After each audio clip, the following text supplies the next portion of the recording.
आज की क्लास में हम ज्योग्राफी के इंपॉर्टेंट डिस्कशन के बारे में पढ़ेंगे। इंपॉर्टेंट टॉपिक क्या क्या आते हैं परीक्षाओं में।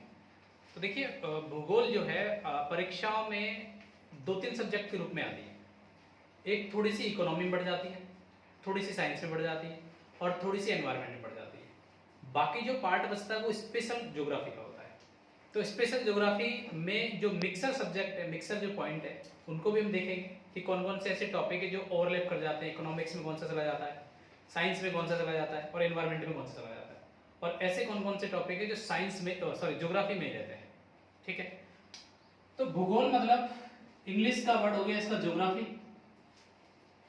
और ज्योग्राफी को समझने के लिए इसके दो भाग बना लेते हैं।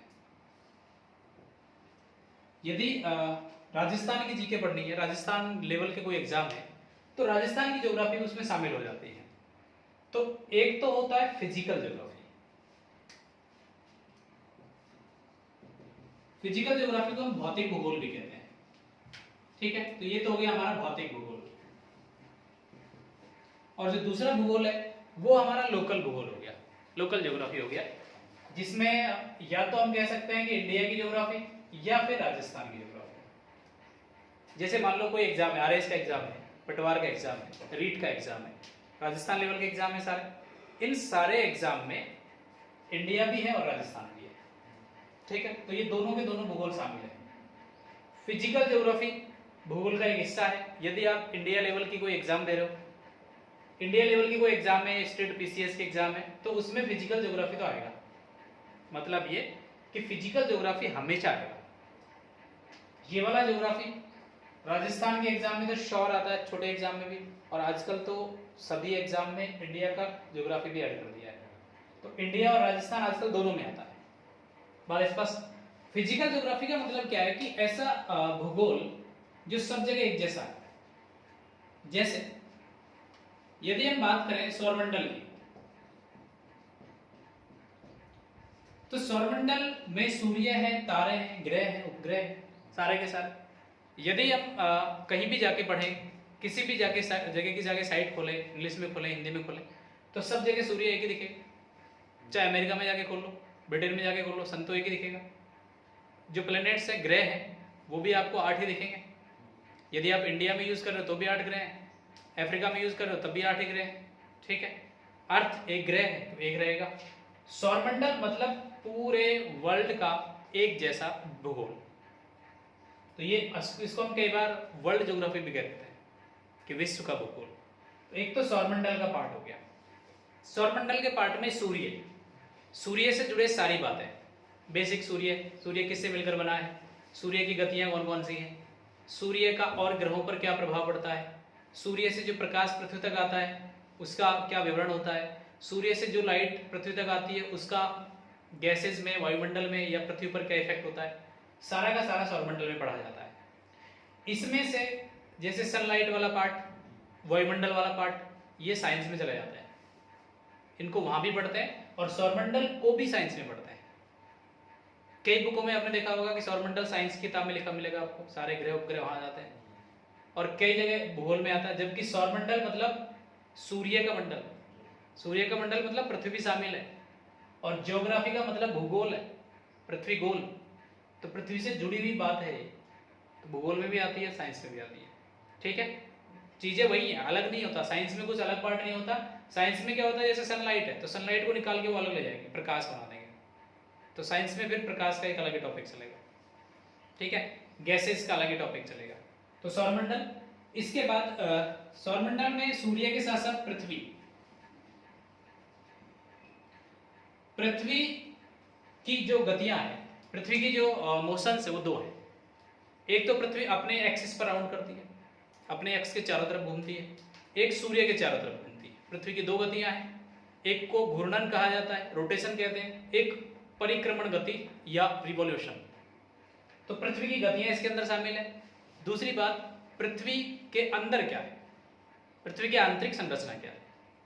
आपने पढ़ा होगा पहले कि पृथ्वी की 3 परतें हैं। ऊपर की परत जिसको भूपर्पटी कहते हैं, फिर मेंटल क्रोड वगैरह, वो सारी संरचना इसी फिजिकल ज्योग्राफी के अंदर आती है। इसके अलावा पृथ्वी पर होने वाले कुछ जो क्रियाएं हैं, पृथ्वी के अंदर भूगर्भ से होने वाली क्रियाएं, लाइक एज भूकंप, भूकंप हो गया। भूकंप के अलावा याद करो और कौन सी गतिविधि है? ज्वालामुखी, भूकंप की जैसी है ज्वालामुखी। सुनामी ऊपर आती है, समुद्र में आती है, लेकिन ज्वालामुखी और भूकंप पृथ्वी की तहों से निकल के बाहर आते हैं। अब भूकंप कैसे आता है? जैसे थ्योरी हम पढ़ेंगे वैसे सब देशों में वही मान्य है मोस्टली। ज्वालामुखी कैसे फटता है? ज्वालामुखी कुछ तो ऐसे होते हैं जो नीचे से निकल के पूरे, आज भी आग की जैसे लावा उगल रहे हैं, कुछ ऐसे हैं जो बहुत समय पहले निकल के बाहर आए, आज ठंडे होके जमा हो गए, तो वो तो मृत ज्वालामुखी हो जाएंगे। तो इस पॉइंट में भौतिक भूगोल में एक आपका हो गया भूकंप, एक हो गया ज्वालामुखी।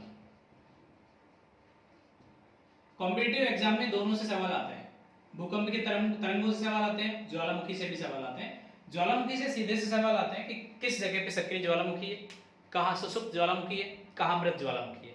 ऐसे कंट्री का नाम दे देंगे या फिर इंडिया में पूछ लेंगे, बताओ इंडिया में कौन सी जगह ज्वालामुखी सक्रिय है, इस बेस पे। तो ये वाला भी भौतिक भूगोल के अंतर्गत आता है, इसमें कोई चेंजेस नहीं होता, जैसा है वैसा ही पढ़ना पड़ेगा। इसके अलावा जो और पार्ट है, जैसे पर्वत कैसे बने, माउंटेन कैसे बने, तो माउंटेन जैसे हिमालय बनेगा ना, वैसे अमेरिका के रॉकी और एंडीज पर्वतमाला बनेंगे, अफ्रीका में भी ऐसे पर्वतमाला बनेंगे, यूरोप में भी ऐसे बनेंगे। पृथ्वी के नीचे से निकलकर ऊपरी जो संरचना बनती है उसको पर्वत कहते हैं। तो पर्वत के बनने के जो प्रकार हैं वो पूरे वर्ल्ड में हर जगह एक जैसे होंगे, ठीक है। तो ये किसके अंतर्गत आ जाएगा? भौतिक भूगोल के अंतर्गत। तो इसमें हम पर्वतों के प्रकार, कौन कौन से पर्वत कहाँ है, इन पर्वतों की कौन कौन सी चोटियां हैं, प्रमुख चोटियां। परीक्षाओं में सीधे सीधे चोटियों से सवाल आते हैं एक बार तो, या फिर क्या देंगे, पहाड़ियों के बारे में। जैसे कई बार सीधे सीधे पहाड़ियों के बारे में पूछ लेते हैं, राजस्थान की ज्योग्राफी से या फिर इंडिया की ज्योग्राफी से, कि बताओ मलाना की पहाड़ियाँ कहाँ हैं, या विंध्याचल पर्वत कहाँ है, इस प्रकार से सतपुड़ा पर्वत कहाँ है, महादेव पहाड़ियाँ कहाँ है, सीधा सीधा आएगा। तो पर्वत, एक तो पर्वत बनने की प्रोसेस, एक बड़े बड़े पर्वत कौन कौन से हैं, एक इन पर्वतों की चोटियाँ कौन कौन सी इंपॉर्टेंट, और पर्वत से जो छोटे आकार की माउंटेन्स हैं उनके बारे में भी सवाल पूछ लेते हैं। तो फिजिकल ज्योग्राफी में ये आता है। इसके अलावा जैसे समुद्र है, ठीक है, यानी महाद्वीप और महासागर। महाद्वीप और महासागर, जैसे महाद्वीप में पर्वत भी आ जाएगा आपका और भूकंप भी आ जाएगा, लेकिन मैंने इसको अलग इसलिए लिखा है कि महाद्वीप और महासागर से कई बार बेसिक सवाल आता है। बेसिक सवाल जैसे कौन सा सागर कौन से देश में, कौन सा द्वीप कहाँ है। जैसे द्वीप का मतलब समुद्र के किनारे छोटा सा टापू, महाद्वीप बड़ा टापू, बस इतना समझ लो।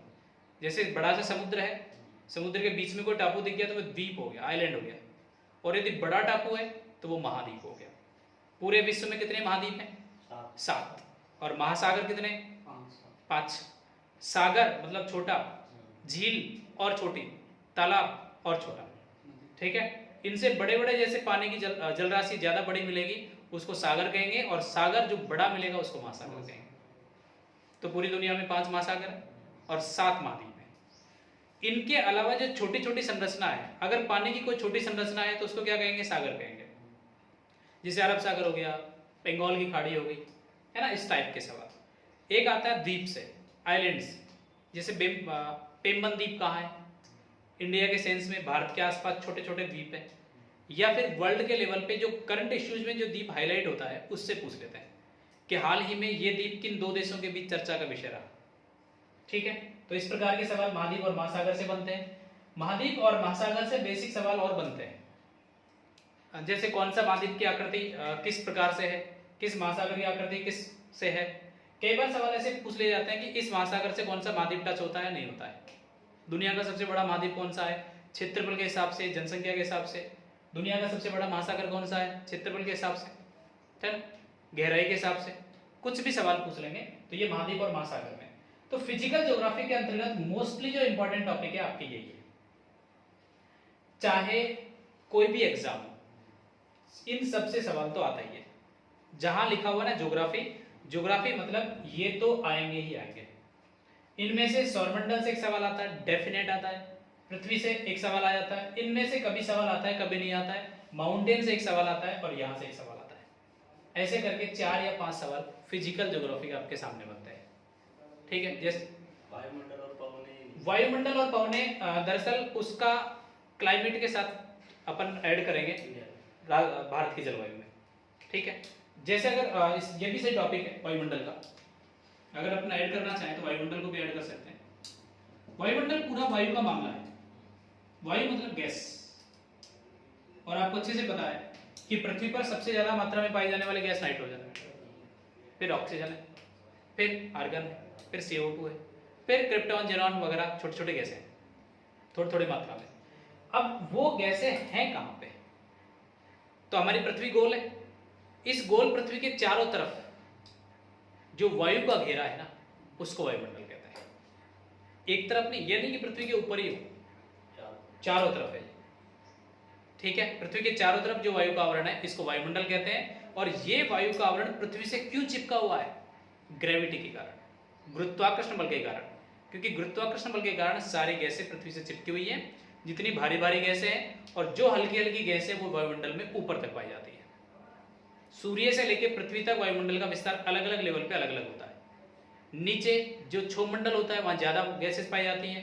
समताप मंडल में अलग टाइप की क्षितिज पवनें पाई जाती हैं। उससे ऊपर मध्यमंडल आएगा, उससे ऊपर आयनमंडल आएगा, फिर बहिर्मंडल आएगा, फिर अंतरिक्ष। अब इस वायुमंडल का इफेक्ट क्या पड़ता है, मतलब गैसों का, हवाओं का क्या इफेक्ट पड़ता है? तो ये सारा का सारा सूर्य के ऊपर डिपेंड पड़ेगा। सूर्य की लाइट पृथ्वी पर आएगी तो हवा गर्म होकर ऊपर उठेगी, और गर्म होकर ऊपर उठेगी तो ये चारों तरफ फ्लो होगी। चारों तरफ फ्लो होगी। अगर कोई महासागर से ऊपर हवा फ्लो होकर जा रही है तो पानी वाली हवा होगी, वाष्प वाली हवा होगी। और ये वाष्प वाली हवा जैसे जैसे ऊपर चढ़ती जाती है, ऊपर चढ़ने पर टेम्परेचर डाउन होता जाता है और रेनफॉल होती है, बारिश हो जाती है। तो ये जो वायुमंडल का टॉपिक है, इससे पवन तंत्र भी जुड़ा हुआ है, इससे क्लाइमेट भी जुड़ा हुआ है, इससे मानसून भी जुड़ा हुआ है। तो एक टॉपिक ये भी हो गया। अब उसमें कभी कभार जलवायु से पूछ लेते हैं, कभी कभार मानसून से पूछ लेते हैं, कभी कभार वायुमंडल से पूछ लेते हैं, सीधा सीधा। तो ये तो हो गए आपके फिजिकल ज्योग्राफी में। अब देखते हैं इंडिया ज्योग्राफी और राजस्थान ज्योग्राफी। इंडिया और राजस्थान ज्योग्राफी में मैं कुछ कॉमन टॉपिक लिखता हूँ। इंडिया के टॉपिक वही राजस्थान पे अप्लाई कर देंगे। सबसे पहली बात, पूरी दुनिया में, पूरे वर्ल्ड में भारत है कहाँ पे? तो लोकेशन, भारत की स्थिति कहाँ है, कि जो पूरा ग्लोब है, ये पूरा का पूरा ग्लोब है, इस पूरे ग्लोब में इंडिया है कहाँ पे? तो ये यहाँ इंडिया है। देशों का पता लगाने के लिए काल्पनिक रेखाएं खींची गई है ग्लोब पे, है नहीं, कहीं भी लाइन नहीं है, बस ड्रॉ किया है। मानचित्र बनाने वालों ने लाइन ड्रॉ की है ताकि लोकेशन का पता लग पाए। और ड्रॉ कैसे की है? एक तो बीचों बीच लाइन ड्रॉ कर दी, ऐसे पूर्व इधर मान लिया, पश्चिम इधर मान लिया, इधर उत्तर मान लिया, इधर दक्षिण मान लिया। तो ये वाली जो लाइन है, ये वाली लाइन 0 डिग्री पे इसलिए खींची गई कि पृथ्वी के अक्ष के सहारे ये लाइन खींची गई है पूरी की पूरी, इसलिए हम इनको अक्षांश रेखाएं कहते हैं। ये 0 डिग्री इसके ऊपर उत्तरी भाग हो गया और इसके नीचे दक्षिण भाग हो गया। 0 डिग्री से अगली लाइन 111 किलोमीटर पे खींची गई, फिर उससे अगली लाइन 111 किलोमीटर पे, ऐसे करके पूरे वर्ल्ड में जितनी भी रेखाएं खींची गई है अक्षांश की, वो 111 किलोमीटर के डिफरेंस से खींची गई है। तो 0 से लेकर जब ऊपर तक पहुंचते हैं पोल तक, तो लगभग 90 लाइन होती है। ये 90 लाइन है, 90 लाइन है, इनको डिग्रियों में बांटा गया है। क्योंकि अर्थ के एंगल से जब इसका कोण बनाएंगे तो 0 डिग्री, 1 डिग्री, 2 डिग्री, 3 डिग्री, ऐसे डिग्रियां बनती जाएंगी। ठीक है, तो 0 से लेकर 90 और 0 से लेकर 90, 90, 180 और 0, 181। तो ये वाली लाइन जब हमारे पास है, अब सवाल ये उठ रहा था कि लाइन पे तो पता लग गया, इसके डायरेक्शन कैसे निकालेंगे? तो मानचित्रकर्ताओं ने ऊपर से नॉर्थ से लेके साउथ तक भी एक लाइन ड्रॉ कर दी। ये देशों के अंतराल पे खींची गई, जिसको देशांतर रेखा कहा गया। यदि ये 2 लाइन है तो दुनिया में कोई भी द्वीप, कोई भी देश कहाँ है इसका पता लग जाएगा। उत्तर से, पूर्व से, दक्षिण से, पश्चिम से, कैसे भी ढूंढ ढांड के उसके पास पहुंच जाएंगे लोकेशन पे। ठीक है, तो यहां है हमारा इंडिया, इस जगह पे। तो भारत की स्थिति, लोकेशन कहाँ है, एक टॉपिक आपका ये है। फिर भारत के पड़ोसी देश कौन कौन से हैं? जो साउथ इंडिया है हमारा, इसमें जो पूरी की पूरी कोस्टल लाइन है, तटरेखा है, एक तरफ अरब सागर है, दूसरी तरफ बंगाली खाड़ी। उनकी लंबाई से उनके स्टेट्स, नजदीकी स्टेट के बारे में पूछे जाते हैं कई बार सवाल। तो लोकेशन के साथ साथ इंडिया के बेसिक्स जो फैक्ट है नेबरहुड कंट्रीज है उनके बारे में। पड़ोसी देश हमारे दो प्रकार के हैं। एक तो वो पड़ोसी देश जो पानी से टच है, जैसे श्रीलंका हो गया, मालदीव हो गया, सिंगापुर हो गया, है ना। एक जो भूमि से टच है, स्थल से जुड़े हुए हैं, जैसे पाकिस्तान हो गया, अफगानिस्तान हो गया, चाइना हो गया, नेपाल हो गया, भूटान। तो वो सारे के सारे पड़ोसी देश क्या होंगे, स्थलीय, और बाकी कौन से होंगे, जलीय। बात स्पष्ट। ठीक इसी प्रकार से इस भारत में राजस्थान का है। अगर राजस्थान के लोकेशन को हम देखेंगे, इंडिया के लोकेशन को हमने वर्ल्ड में देखा, और अब राजस्थान के लोकेशन को कहां देखेंगे, इंडिया में। तो भारत के नक्शे में राजस्थान कहां है, तो ये भारत का नक्शा है, और इसमें जो राजस्थान बनेगा ये इस प्रकार से यहां बनेगा राजस्थान, इस भारत में, इस दिशा में। ये उत्तर होगी, ये पश्चिम, मतलब उत्तर पश्चिम में राजस्थान। फिर वही इसके अक्षांश रेखाएं, देशांतर रेखाएं, वही सेम जो इंडिया के लोकेशन पढ़ रहे थे, ठीक वही राजस्थान पे अप्लाई हो जाएगा। फिर राजस्थान का नीचे का पॉइंट कौन सा है, ऊपर का कौन सा है, पूर्व का कौन सा है, पश्चिम का कौन सा है, कौन कौन से ऐसे जिले हैं जो पड़ोसी राज्यों से मिलते हैं, कौन कौन से ऐसे जिले हैं जो पाकिस्तान से मिलते हैं, क्योंकि पाकिस्तान ही एक पड़ोसी देश है, बाकी तो राज्य हैं। बात स्पष्ट। तो जैसे इंडिया के लोकेशन है, ठीक वैसे ही राजस्थान के लोकेशन पड़े। ठीक है, तो ये पहला पॉइंट होता है, इंडिया का है, राजस्थान का। इसके साथ नंबर 2 जो दूसरा पॉइंट है वो फिजिकल, कि इंडिया का फिजिकल कैसा है, मतलब भारत का भौतिक स्वरूप क्या है। भारत की जो जमीन है, भारत की जो पूरी की पूरी लैंड है, ये कैसे कैसे बनी हुई है। हिमालय भी है, यहाँ पे पहाड़ियाँ भी हैं, नदियाँ भी बहती हैं, छोटे माउंटेन भी हैं, झीलें भी हैं, ठीक है, रेगिस्तान भी है, मैदान भी है। तो ये सारे के सारे किस में आएगा, physical development, physical division of India. जैसे अगर भारत के जो पूरा फिजिकल को बांट के देखेंगे तो एक तरफ तो हिमालय आ जाएगा, उत्तर पूर्व में हिमालय की पूरी पहाड़ियाँ। हिमालय से निकलने वाली नदियों ने क्या किया, एक लंबे समय के बाद मैदान बना दिए। माउंटेन से जो मिट्टी को लाके जमा की, वो मिट्टी जमा होते होते खेत बने, खेत बड़े बड़े बनते बनते पूरा का पूरा फील्ड बन गया, तो उसको मैदान कहा गया। तो गंगा का मैदान, सिंधु का मैदान, यमुना का मैदान, ब्रह्मपुत्र का मैदान। इसी मैदान को हम क्या किस नाम से जानते हैं, एग्रीकल्चर वाला फील्ड। ये खेती होती है भाई यहाँ पे। एक डेजर्ट है, रेगिस्तान, तो रेगिस्तान कहाँ मिलेगा, राजस्थान वाले इलाके में। साउथ इंडिया में क्या मिलेगा हमको, समुद्र के किनारे वाले पर्वत प्लस कोस्ट लाइन, दो चीजें देखने को मिलेंगी। बीच बीच में कुछ माउंटेन्स मिलेंगे, क्योंकि भारत की जो स्थिति है, पूरा भारत जो है, उसमें से अगर मैं बात करूं साउथ इंडिया वाले पार्ट की, तो साउथ इंडिया की लैंड अलग है, ये वाली। नॉर्थ इंडिया की ये वाले पार्ट अलग है, क्योंकि ये हिमालय है। तो हिमालय और हिमालय से निकलने वाली नदियों ने जो पार्ट के बनाया है, ये हो गया गंगा का और सिंधु सतलज का मैदान। हिमालय आपको पता है जमीन से निकलकर ऊपरी आकृति बनी इसकी, पुराने टाइम पे 33 सागर से निकलने वाली आकृति है, पूरी की पूरी है। तो हिमालय उसके अवशेष है। मैदान नदियों के द्वारा बनाए गए। यही है लैंड का टुकड़ा जो पहले किसी जमाने में अफ्रीका कॉन्टिनेंट से जुड़ा हुआ था। अफ्रीका महाद्वीप से जो हमारी भूमि टच थी, वो ये वाली भाग। जब पृथ्वी का फॉर्मेशन हुआ, द्वीप बनने लगे, महाद्वीप बनने लगे, तो ये टुकड़ा टूट के और ये सीधा सीधा आके कहां शिफ्ट हो गया, यूरेशियन प्लेट से। बीच में हिमालय, यानी इधर की तरफ यूरेशियन प्लेट थी, यहाँ पे ये हिमालय कैसे बना, ये बीच में 33 सागर था, ये प्लेट पहले यहाँ थी, इस जगह से ये प्लेट जब टूट के आगे की तरफ बढ़ रही थी, ये यूरेशियन, एक प्लेट यहाँ थी, एक प्लेट ये जा रही थी, दोनों प्लेट गई, बीच में जो 33 सागर था उसका मलबा दब के ऊपर की तरफ उठ गया, वही हिमालय। ठीक बात समझ में आई कि दोनों प्लेट आपस में टकराई, बीच में समुद्र था, पहले से कचरा डिपॉजिट था यहाँ पे। कचरा कैसे डिपॉजिट था कि जो हिमालय, सॉरी, जो भी नदियां आ रही थी दोनों के दोनों प्लेट से, वो नदियां सारे के सारे जितना भी अपना डिपॉजिट लाती थी वो इसी महासागर में जमा कर देती थी, 33 सागर में जमा कर देती। और जब सन की लाइट ज्यादा पड़ी तो वो गर्म होता रहता था, हमेशा गर्म था। दोनों प्लेट जब टकराई तो ये बीच वाला हिस्सा ऊपर बाहर निकल गया, हिमालय बन गया।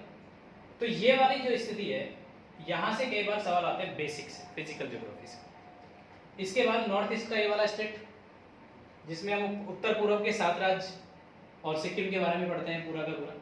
तो फिजिकल ज्योग्राफी में पहले तो इंडिया का फिजिकल कैसा, इंडिया के फिजिकल में क्या पढ़ेंगे, हिमालय, मैदान, और ये वाला प्रायद्वीपीय भाग।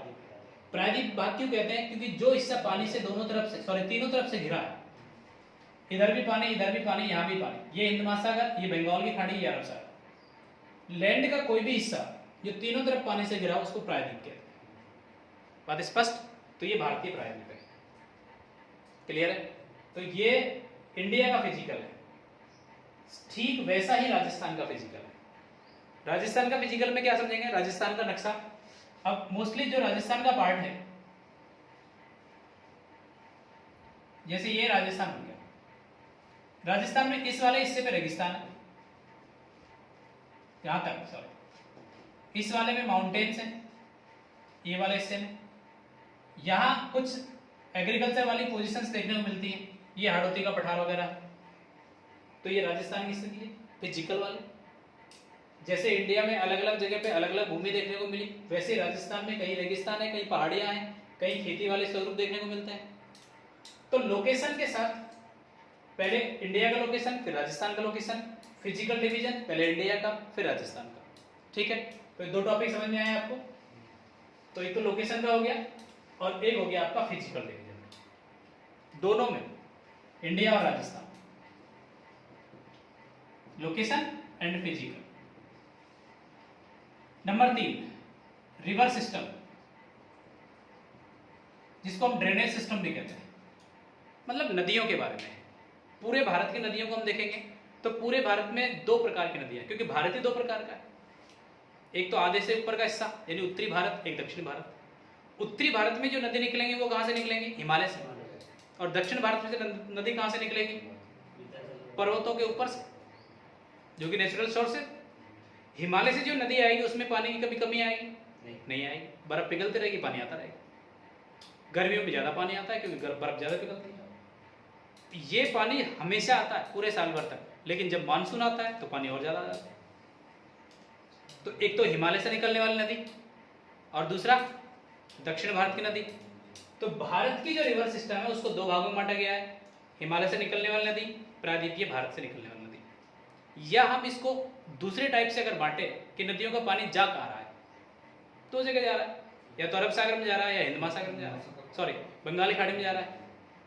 बंगाली खाड़ी में पानी ले जाने वाली नदी, अरब सागर में जाने वाली नदी, बांटेंगे वही 2 भाग से, निकलेंगी 2, यानी उद्गम के हिसाब से और मुहाने के हिसाब से 2 भागों में बांटा जाता है नदियों को। जिस प्रकार से इंडिया की रिवर है, ठीक उसी प्रकार से राजस्थान की रिवर है। अच्छा, राजस्थान में कोई बड़ी नदी बहती है, गंगा हो, यमुना हो, नहीं, छोटी है। तो बड़ी नदी गंगा है, गंगा की सहायता करने वाली यमुना है, यमुना की सहायता करने वाली चंबल है, चंबल की सहायता करने वाली बनास। तो बनास चंबल को हम पढ़ेंगे कि ये निकलती कहाँ से, मध्य प्रदेश से निकलती है, राजस्थान में किस किस जिले से बहकर फिर कहाँ जाके मिल जाती है, ठीक है। तो एक तो राजस्थान की बड़ी नदियाँ, मतलब राजस्थान के हिसाब से, भारत के हिसाब से नहीं। अगर गंगा को और चंबल को बना के देखेंगे तो इतना विस्तार नहीं होगा। चंबल इतनी सी है, गंगा इतनी बड़ी है, राजस्थान के लिए तो बड़ी नदी है। तो बड़ी राजस्थान की मुख्य नदी है प्लस उनकी सहायता करने वाली नदी है। सहायता करने वाली नदी का मतलब ये है कि मानसून आया, पानी बहके और नदी में जाके मिल गया, तो उसको हम कहते हैं सहायक नदी। अब राजस्थान में कोई हिमालय तो है नहीं जो भाई पानी बह के आएगा, तो राजस्थान की जितनी भी सहायक नदियां हैं वो मानसून के टाइम में एक्टिवेट होती है, बाकी जगह सूखा पड़ा होता है। तो मुख्य नदियां राजस्थान की होंगी, साथ साथ इंडिया की होंगी। रिवर सिस्टम कंप्लीट समझ में आया। इसके साथ जो अगला टॉपिक होता है इंडिया और राजस्थान का, इसको आप सॉइल्स के रूप में जान सकते हो, मिट्टी के रूप में। पूरे इंडिया में जो मिट्टी पाई जाएगी वो अलग अलग जगह पे अलग अलग पाई जाएगी, ठीक है। माउंटेन पे अलग प्रकार की मिट्टी मिलेगी, पर्वतों पे अलग, मैदानों में अलग, दक्षिण भारत में अलग। ठीक राजस्थान में भी ऐसी मिट्टी मिलती है। रेगिस्तान में और यहाँ जो मिट्टी पाई जाती है क्या एक जैसी है क्या? नहीं है। जो माउंट पूरा का पूरा अरावली पर्वतमाला है, अरावली पर्वतमाला के आसपास जो मिट्टी मिलेगी जो क्या हमारी जैसी है? नहीं है, चेंज। तो मिट्टी के स्वरूप से भी कभी कभार सवाल आ जाते हैं, रिवर सिस्टम से सवाल आते हैं, सॉइल से सवाल आते हैं, और एक सवाल है आपका वेजिटेशन। वेजिटेशन का मतलब होता है वनस्पति। वनस्पति को यूं समझो कि वन, फॉरेस्ट, पूरे भारत में जो वन पाए जाएंगे वो क्या एक जैसे मिलेंगे? दक्षिण भारत में अलग वन पाए जाएंगे, हिमालय में लंबे लंबे वन मिलेंगे, शंकुधारी मिलेंगे, और रेगिस्तान में बबूल के पेड़, झाड़ियां ऐसे मिलेंगे। तो जिस प्रकार से पूरे भारत की वनस्पति अलग अलग जगह पे अलग अलग है, ठीक राजस्थान में भी अलग अलग जगह पे अलग अलग वनस्पति है। रेगिस्तान में छोटे छोटे कंटीली झाड़ियां मिलेंगी, नदियों के किनारे जो पेड़ मिलेंगे वो कैसे मिलेंगे? मिक्सअप, जिसको हम ज्वारीय वन या अनूप वन के नाम से जानते हैं, डेल्टा वन के नाम से जानते हैं। पर्वतों में मिलने वाले कौन से वन होंगे? पर्वतीय वन। ठीक है, तो ये होगा हमारा वेजिटेशन, वनस्पति में। ठीक है, तो इसके तहत हम 2-3 टॉपिक को समझ लेंगे। कौन सा पेड़ कहाँ किस कटिबंध में पाया जाता है, इसका क्या इंपॉर्टेंस है। इसके साथ जो अगला टॉपिक है फॉरेस्ट से जुड़ा हुआ, जिसको हम एनवायरनमेंट में ज्यादातर पढ़ते हैं, वो है आपका एनवायरनमेंट। एनवायरनमेंट दरअसल एक टॉपिक है, वैसे तो अलग सब्जेक्ट नहीं है ये, बट आजकल के एग्जाम में एनवायरनमेंट को अलग सब्जेक्ट मान लिया जाता है। एनवायरनमेंट में पूरा का पूरा पर्यावरण का सिस्टम है, इसमें एक सब्जेक्ट नहीं, इसको अलग अलग टाइप से पढ़ना पड़ता है। एक तो पर्यावरण क्या है, पृथ्वी के चारों तरफ का जो आवरण है पर्यावरण है, ये तो बेसिक सी नॉलेज हो गई। पर्यावरण के साथ साथ दूसरा जो टॉपिक आता है इसमें जैव विविधता आता है, बायोडाइवर्सिटी आता है, कि जहां जैसे पेड़ होंगे वहां वैसे ही जंतु, जीव जंतु मिलेंगे। जीव जंतु मिलेंगे तो उनके प्रोटेक्शन के लिए अभ्यारण्य बनाएंगे, तो राष्ट्रीय पार्क, वन जीव अभ्यारण्य, ये सारे के सारे वहां मिलेंगे। तो इसमें एक तो इस टाइप के होंगे। एक पार्ट आता है क्लाइमेट चेंज का, जलवायु में परिवर्तन कैसे हो रहा है। तो जलवायु में परिवर्तन किसकी वजह से होता है? ज्यादातर मानव की वजह से हो रहा है, कि मानवीय गतिविधियों की वजह से जलवायु में परिवर्तन हो रहा है। तो जलवायु परिवर्तन भी एनवायरनमेंट का हिस्सा है। एक पूरी पृथ्वी गर्म हो रही है, तो पृथ्वी को बचाने के लिए पूरे दुनिया के देश क्या कर रहे हैं?